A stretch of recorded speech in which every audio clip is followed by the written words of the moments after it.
Kamusta po mga katambay? Si Kamanong po sa Tambayang Makabayan.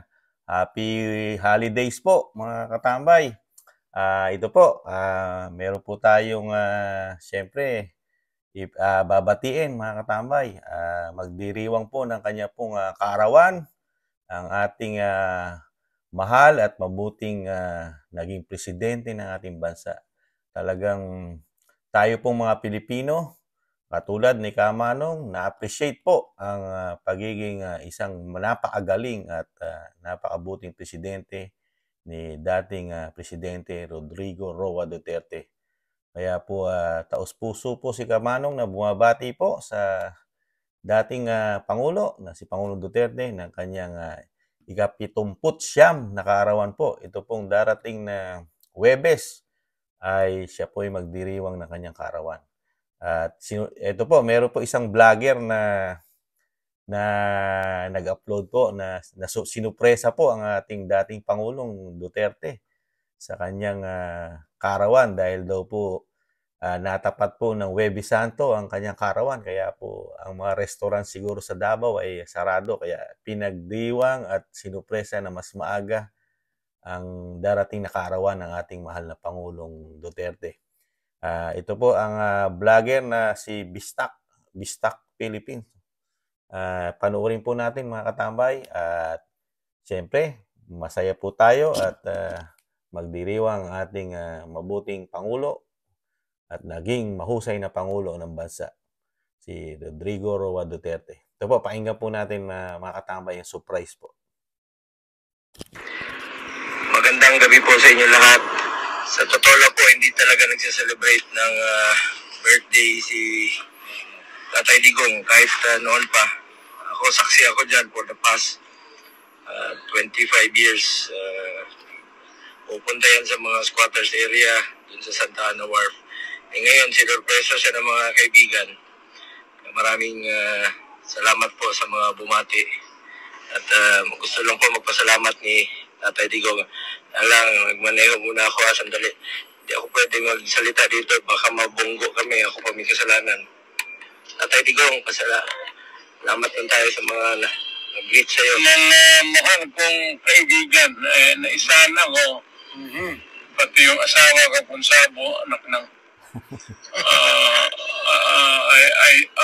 I thought that I was going to talk to one person only. Meron talaga akong appointment kay Juni Basco. But pagdating ko sa... Kaya sabi ko kay Juni Basco, pero bakit nasa Alaska Hotel kami?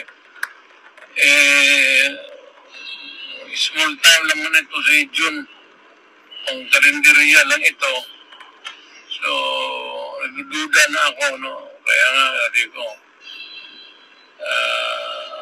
may surprise celebration pala.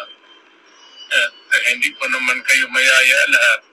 I would have wanted that all of you would celebrate that dinner tonight with me. First time in my life nag-celebrate ako. And 79, but according to the rules, 81 daw dapat talon ka ng isang taon. So, kung tinatanong ako, 18 na ba? I am 79, but I'm happy. Salamat ako sa Diyos na umabot ako sa ganito. Edad, pati umabot ang pagkakaibigan ko sa inyo ito katagal. So, let me greet you. Ako na ang pasalamat sa inyo lahat. And for remembering me today. Actually, Tatay Digong, ang birthday mo, Huwebes Santo. Kaya ngayon ka na sinurpresa ng mga kaibigan mo kasi 28 talaga yan. Sarado lahat ng restaurant sa 28. Sa totoo lang, di talaga nagsiselebrate ito sa Tatay Digong. First time ngayon, gulat niya sa kanina, natakot lahat. Kasi akala nila na magalit ka na biglang may celebration. Well, hindi naman kailangan. It might uh, catch you a little surprised. Maybe konting pero hindi naman kailangan talagang take it seriously na kung may matao talagang gustong ganun ang gusto nilang paligayahin ka. So I thank everybody and I thank you all. And I hope to see you more within the next 80 years of my life. Thank you. Ayan po. Ayan po mga katambay. Nasur- Nasurpresa po ang dating Pangulo na si Pangulong Duterte. Talaga po yung mga kaibigan po, siyempre po sa dami po nagmamahal sa dating Pangulo.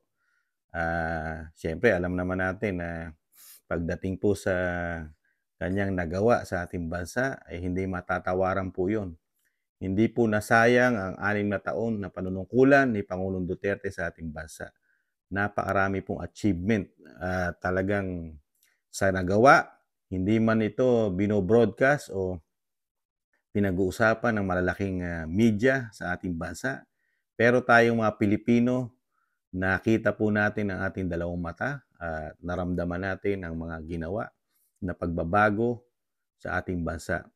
At nasayang lang po at nakikita po natin ang sitwasyon ng ating bansa ngayon. Yung naumpisahan po ng dating Pangulong Duterte, na nahando na po, umaakyat na po, lalo po sa mga sinasabing paikinabangan ng ating bansa.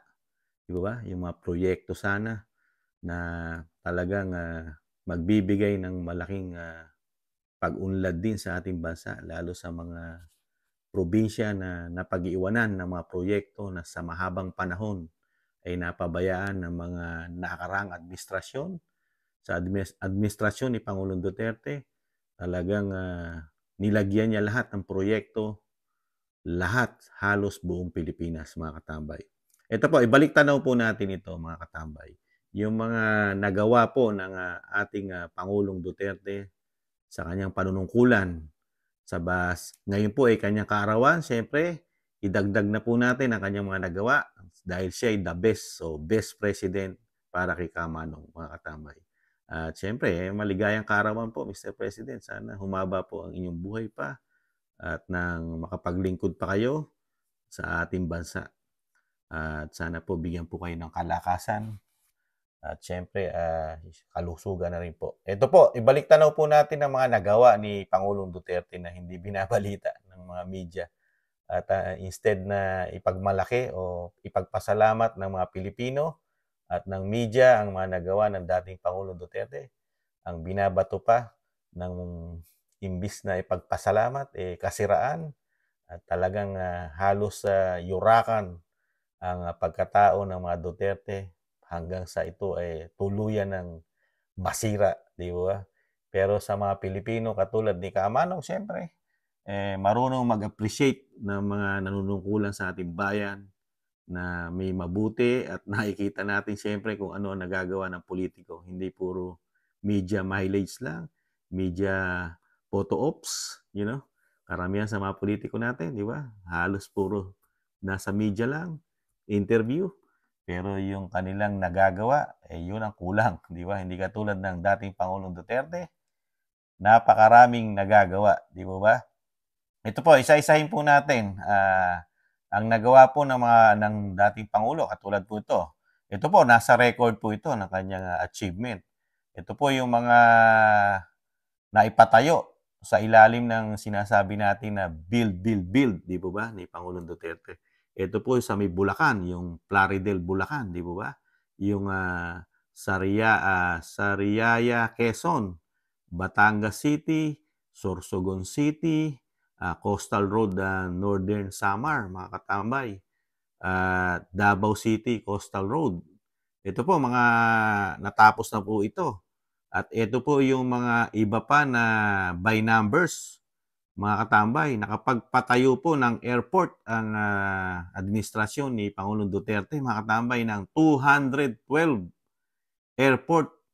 Ito po sa buong Pilipinas, tapos po ito. 212 airport po sa panunungkulan po ni Pangulong Duterte. Yung seaport po, nakapagpatayo po ng seaport at nakapagpaayos. Naayos po ang ating seaport at nadagdagan pa. Ito po ay tapos na 446 mga katambay na seaport. Di ba? Ganong karami. At ito po, ang flood structure. Ito po yung mga flooding. Alam nyo kung gaano karami mga katambay. 10,376 sa buong Pilipinas. 10,000. Ito po ay tapos. At ito po yung kilometers road. Mga napagawa po sa administrasyon ni Pangulong Duterte ng mga karsada. 26,494 kilometers mga katambay. Ganong kahaba at kalayo. Ito po ay natapos sa build. At ito pa po, ang bridge, mga tulay, mga katambay. Alam nyo kung gaano karami ang natapos na tulay sa panunungkulan ni Pangulong Duterte? 5,555 bridge. Di ba? Ganong karami na hindi ibinabalita po ito at hindi ipinagpapasalamat ng mga politiko at ng media. Pangkaraniwan sila nakikinabang dahil karamihan ng politiko may sasakyan at ang lahat ng media may sasakyan. Tsak na nagagamit po nila ang bridge na ito. Yun lang po kasarapan sa may political will. Yung taxpayer, yung pera po ng bayan, napapakinabangan po ng bayan, lalo po sa mga proyekto na ito, na ubod ng dami. Di ba? At yung mga naiwan po na under construction, ito po yung maitutuloy na sana ng sinasabing bagong administrasyon ng Pangulong Marcos. Ito po yung maitutuloy na ongoing at naumpisahan na. Ito po, meron pong naiwan pa na airport na dapat ituloy ng administrasyon ni President Marcos na 102 airport project. Ito po, 100. 102. Pero yung natapos po ni Pangulong Duterte ay 212 airport. Di ba? 212. Naiwan niya pong, naiwan po na under, siyempre po, sa panunungkulan na po ni Pangulong Marcos po ito, yung 102 pa na airport project. At yung seaport project po, nasa 117 pa po. Ito po, dapat ponduhan po ito ng administrasyon ni Pangulong Marcos. At yung kilometers po na naiwan pa na hindi tapos, 1,090 kilometers po. Ito po yung mga railway, kasama po mga railway po dito. At yung pong flood structures, nasa 2,587. Ito po, kailangan po ituloy po ito para pakinabangan ng mga Pilipino. At yung mga itutuloy pa po na project, yung kilometers road, nasa 2,515 mga katambay. Ito po, pag ito po itinuloy ng mga Marcos, malaking kapakinabangan po sa ating mamamayan po ito mga katambay. Yung mga project ni Pangulong Duterte. At yung iniwan niya po na dapat tapusin, napakarami pa po. Na sana lagyan ng pondo at budget ng bagong administrasyon itong mga dapat matapos pa. Pero sa administrasyon ni Pangulong Duterte, napakarami na pong natapos mga katambay at napapakinabangan na po ng mga Pilipino. At ang nakakalungkot lang po, siyempre, may pahayag po ang kapatid ng Pangulong Marcos na yung mga proyekto po na ito po na dapat lagyan ng budget, zero budget po ang sabi ng Senadora Di Umano. Ito pong 2024 ang mga proyekto po ng sinasabing na administrasyon natin ngayon, build, better more. Nakakalungkot lang po. 2 taon na po ang ating Pangulong Marcos pero ilan po kaya ang matatapos niya sa kanyang panunungkulan kung sakali man siya tumagal ng 6 na taon sa ating bansa. 4 na taon na lang ang natitira. Kaya niya kayang lampasan o higitan man o pantayan man ang mga achievement at nagawa ng mga proyekto ng administrasyon Duterte. Proyekto pa lang po yan.